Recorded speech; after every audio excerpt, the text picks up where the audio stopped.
દાણા જોરાય શું થાય? ઘણી જગ્યાએ જે સાચા છે એનો મને વિરોધ નથી, પણ અહીંયા આવીને મને અનુભવ કરાવે, બધા વાત કરે અમે ફલાણા જગ્યાએ આટલા વરા જ્યાં અમને એમને આ કીધું હતું,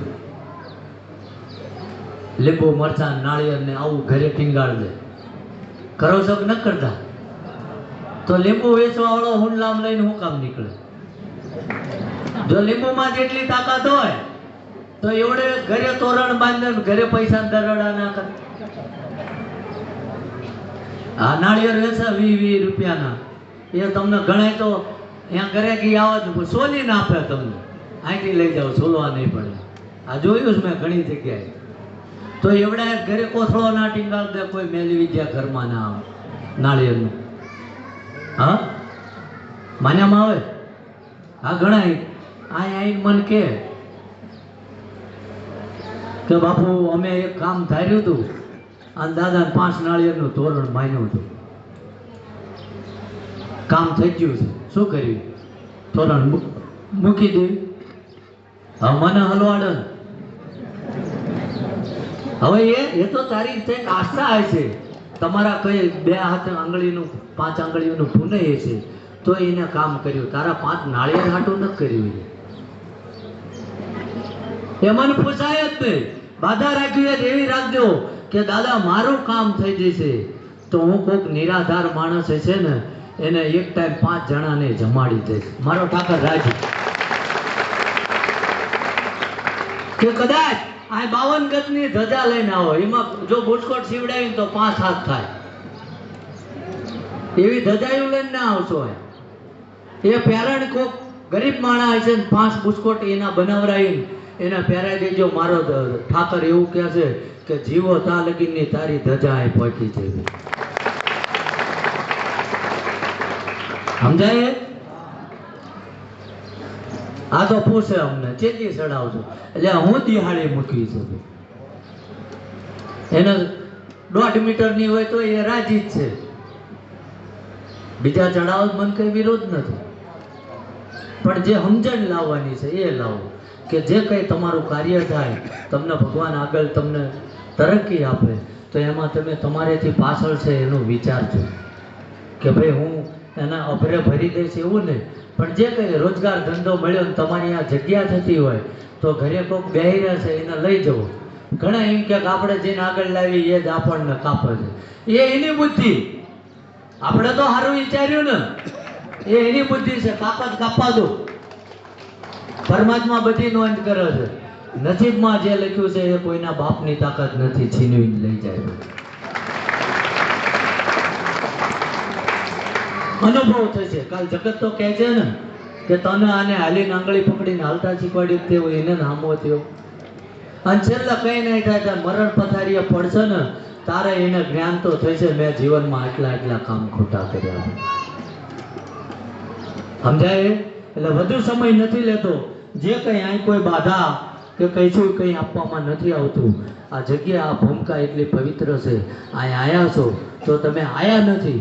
તમારી ભગવતી, તમારી કુળદેવી, તમારા આરાધ્ય દેવનું જ્યારે હુકમ થયો અને દાદાની મરજી પોકી તો તમે આ સાનિધ્યમાં આવ્યા છો, બાકી આવી ના આવ્યા.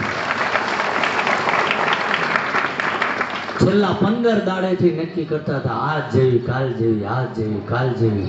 એ અહીં બેઠા છે, આજ આયા છે. બધું નોટિસ કરું છું. આ જતા હતા બીજે કોઈ ગાડી રસ્તો ભૂલી ગયા ના જ અહીં પગી ગયા છે, એવાય બેઠા છે. સમજાય ને? એટલે બધી એના ચોપડે નોંધ છે. તમે ભૂલા નથી પડ્યા. તમને અહીંયા પછી મોકલશે. પહેલા મારા અહીંયા તમારી એપોઇન્ટમેન્ટ પાકી જશે, એટલે પહેલા અહીં થઈને પછી આગળ જાઓ. સમજાય? એટલે તમને આજ બોલાયા છે તો મને એટલો વિશ્વાસ છે કે આ કોઈને ખાલી હાથે ના જવા દે. બસ તમને તમારો વિશ્વાસ ને તમારો ભરોસો. આજ બોલાયા છે તો એ ખાલી હાથે નહીં મોકલે. બસ તમને માગતા આવડવું જોઈએ. લાયકાત પ્રમાણે માગજો જેથી કરીને એ આપી શકે. આ દવમો નપાસ હોય ને તમને મને એમ થાય કે હું માસ્ટર બની જવું, ચાલ થાય. હા આ એવું છે કે કશું નથી, આ કોઈનું કશું જોતું નથી.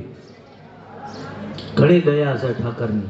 અને હું તો કહું છું આવી ને આવી દયા અને અમને એવી શક્તિ આપે કે અહીં આવવાવાળાને અમે જે કંઈ પસકુ રોટલો મળે એ અમે ભાવથી ખવડાવીએ એકવી ભાઈ.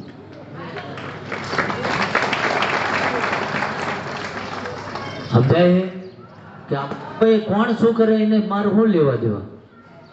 મારે જે કરવું છે એ નક્કી જ છે. તમે આવો કે ના આવો, જગત પ્રશંસા કરે કે બદનામી કરે, કઈ ફેર ન પડતો.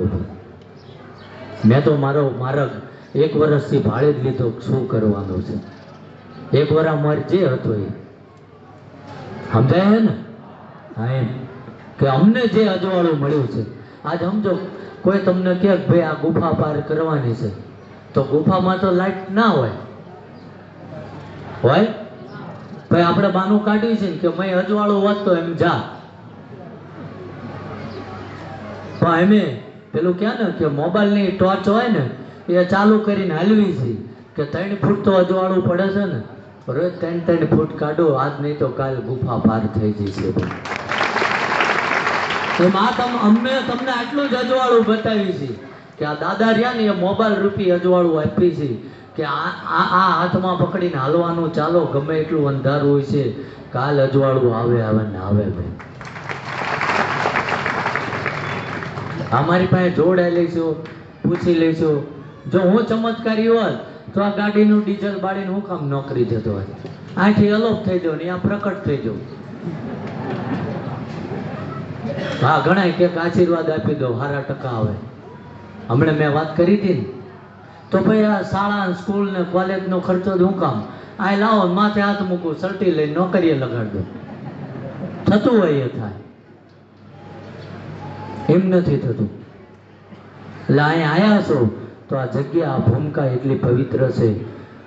અને ના થાય તો મને કહેજો, ઓટલા ઉપર જઈને એટલું જ કહેજો, ના માગતા આવડે તો હું શીખવાડું કે મેં ક્યાં ભટકીને આવ્યા ને કેટલા થાકી ગયા, તારેથી કંઈ અજાણ્યું નથી. છેલ્લો આશરો, છેલ્લો પ્રયાસ કરવો છે કે તું અમને નહીં ડૂબવા દે. અને ટગર ખાંભી હમું જોજો. જો તમારા રૂવાડા બેઠા ના કરી દે ને તો મારી જોડી લઈને અહીંથી નીકળી જવાનું. વિચાર ના આવે નબળો, ઓટલો ચડી જાવ ને એટલે બીજી કોઈ ગ્રંથિ ના આવે. આ જગ્યા, આ ભૂમિકા એટલી પવિત્ર છે કે દાદાએ પોતાનું લોહી રેડ્યું છે. ઘણાય તમને કહે છે ને કે ઘરમાં કોઈક મેલું દાટી ગયું છે ને પાયામાં આ છે ને ઘરની વાહે આ નાખી ગયા છે ને, કહે છે કે નથી કહેતા? કહેતા હશે, સાચું છે, કહેતા હશે. મને કોઈનો વિરોધ નથી. પણ આ ભૂમિકાની કદાચ રજે તમારા કપડે ચોંટી જઈ હોય ને અને ઘરે જઈને કપડાં બદલતા જોઈએ ઘણી ખરે ને, તો મારો ઠાકર એવું કહે છે 3 પેઢીની મેલેજ હોય તો એ કાઢી નાખવું. હા.